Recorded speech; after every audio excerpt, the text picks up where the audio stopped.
Hi there, welcome to my YouTube channel. And today in this video we will be talking about how to calculate the NPV, means net present value, in Microsoft Excel. So without any further ado, let's get started. To calculate the NPV, here is a formula. The formula is here. Now we need to write down the formula here to calculate the NPV. First of all, equal sign, then NPV, and first bracket start. Now we need rate. The rate is 10% here. Click on it.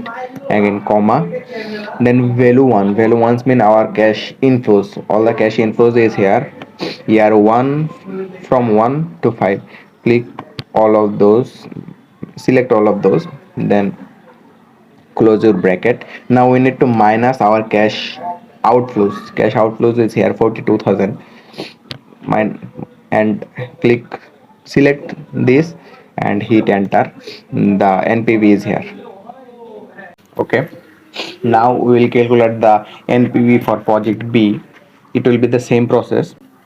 First of all, equal sign, NPV, first bracket start here, and now we need rate. Rate is here 10%, comma, value 1 means all of our cash inflows. Select all of those, close the bracket. Now minus the our cash outflows, minus cash outflows, hit enter. Here is the NPV for project V.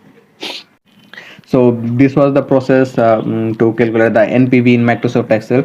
Hope it will be helpful for you. Thank you for watching. See you in the next one.